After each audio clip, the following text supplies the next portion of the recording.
ನೋಡಿ KSRTC bus ಮೇಲೆ ಏನ್ ಬರ್ದಿದ್ದಾರೆ ಅಂದ್ರೆ, ಸುರಕ್ಷಿತ ಮತ್ತೆ ಸುಖಕರ ಪ್ರಯಾಣಕ್ಕಾಗಿ KSRTC ಬಸ್ಸುಗಳಲ್ಲಿ ಪ್ರಯಾಣಿಸಿ. ಅಂದ್ರೆ ಸೇಫ್ಟಿ ಇರುತ್ತೆ, ಆರಾಮ್ ಇರುತ್ತೆ, ನಿಮ್ಗೆ ಯಾವ್ದೇ ರಿಸ್ಕ್ ಇರಲ್ಲ. ಹಂಗಾಗಿ KSRTC ಬಸ್ ಅಲ್ಲೇನೆ ಓಡಾಡಿ ಅಂತ ಬರ್ತಿದ್ದಾರೆ. ಅದಾದ್ಮೇಲೆ ಕೆಳಗಡೆ ಇನ್ನೊಂದು ಮೆಸೇಜ್ ಬರ್ತಿದ್ದಾರೆ, ಏನಪ್ಪಾ ಅಂದ್ರೆ ಪ್ರಾಣಿಗಳ ಮೇಲೆ ದಯೆ ಇರ್ಲಿ ಅಂತ. ಎರಡನ್ನೂ ತುಂಬಾ ಒಳ್ಳೆ ಮೆಸೇಜ್. ಆದ್ರೂ ನಾವು ಇತ್ತೀಚಿನ ದಿನಗಳಲ್ಲಿ ನೋಡ್ತಾ ಇದೀವಿ, KSRTC ನೌಕರರಿಗೆ ಅದು ಸಿಕ್ಕಿಲ್ಲ, ಇದು ಸಿಕ್ಕಿಲ್ಲ, ತುಂಬಾ ಹೋರಾಟಗಳು, ನ್ಯೂಸ್ಗಳು ಬರ್ತಾನೆ ಇದೆ.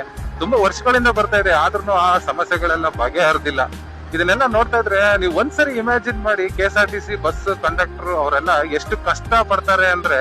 ಯಾಕಂದ್ರೆ ಒಂದು ಕಾರ್, ಐ5 ಲಕ್ಸುರಿ ಕಾರ್ನ ನಾವು ಒಂದು ದಿನ 100ರಿಂದ 150 ಕಿಲೋಮೀಟರ್ ಓಡಿಸೋದಕ್ಕೆ ತುಂಬಾನೇ ಕಷ್ಟ ಪಡ್ತೀವಿ. ಅದಾದ್ಮೇಲೆ ಅದ್ರ ಜೊತೆಗೆ ನಮ್ಗೆ ಯಾರು ಓಡಿಸ್ತಾರಪ್ಪ, ಕಾರ್ ಯಾರು ಓಡಿಸ್ತಾರ, ಅದಕ್ಕೊಬ್ಬನ್ ಡ್ರೈವರ್ ಕೂಡ ಇಟ್ಕೋತೀವಿ ಅಲ್ವಾ, ಸಾಧ್ಯ ಆದ್ರೆ KSRTC ಬಸ್ ಡ್ರೈವರ್ ದಿನಕ್ಕೆ ಮಿನಿಮಮ್ ಅಂದ್ರೂ 300ರಿಂದ 350 ಕಿಲೋಮೀಟರ್, 400 ಕಿಲೋಮೀಟರ್ ಓಡಿಸ್ತಾರೆ. ಆದ್ರೂ ಯಾರು ಜನರಲ್ ಶಿಫ್ಟ್ ಅಲ್ಲಿ ಇರೋರು, ಇನ್ನ 24 ಅವರ್ಸ್ ಡ್ಯೂಟಿ ಇರೋರು ಅದಕ್ಕಿಂತ ಜಾಸ್ತಿ ಓಡಿಸ್ತಾರೆ.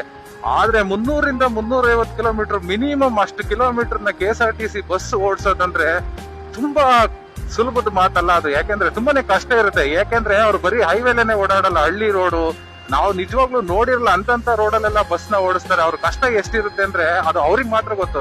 ನೀವ್ ಒಂದ್ಸರಿ ಇಮ್ಯಾಜಿನ್ ಮಾಡಿ, ಹಳ್ಳಿ ರೋಡ್ಗಳಲ್ಲಿ 300ರಿಂದ 350 ಕಿಲೋಮೀಟರ್ ಓಡಿಸ್ಬೇಕಂದ್ರೆ ಎಷ್ಟು ಸರಿ ಅವ್ರು ಸ್ಟಾಪ್ ಮಾಡ್ಬೋದು, ಎಷ್ಟು ಸರಿ ಅವ್ರು ಕ್ಲಚ್ ನ ಪ್ರೆಸ್ ಮಾಡ್ಬೋದು, ಎಷ್ಟು ಸರಿ ಅವ್ರು ಬ್ರೇಕ್ ನ ಪ್ರೆಸ್ ಮಾಡ್ಬೋದು. ಇದನ್ನೆಲ್ಲ ನೆನ್ಸ್ಕೊಂಡ್ರೆ ನಮ್ಗೆ ಮೈ ಜುಮ್ ಅನ್ನುತ್ತೆ.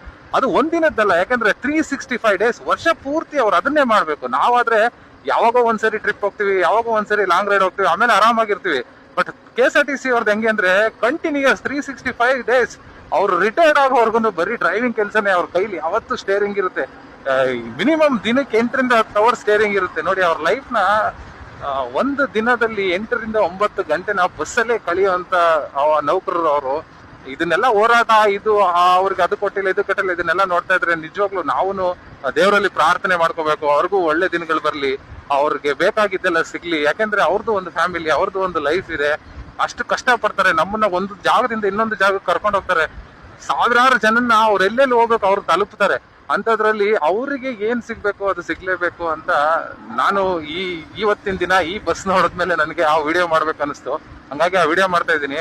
ನಾನು ದೇವರಲ್ಲಿ ಕೇಳ್ಕೊಳ್ಳೋದಷ್ಟೇ, ಯಾರ್ಯಾರು KSRTC ನೌಕರರು ಇದ್ದಾರೆ ಅವ್ರಿಗೆಲ್ಲ ಏನೇನ್ ಸಿಗ್ಬೇಕು ಅದೆಲ್ಲ ಆದಷ್ಟು ಬೇಗ ಸಿಗ್ಲಿ ಅಂತ ನಾನು ನನ್ನ ದೇವರಲ್ಲಿ ಪ್ರಾರ್ಥನೆ ಮಾಡ್ಕೋತೀನಿ.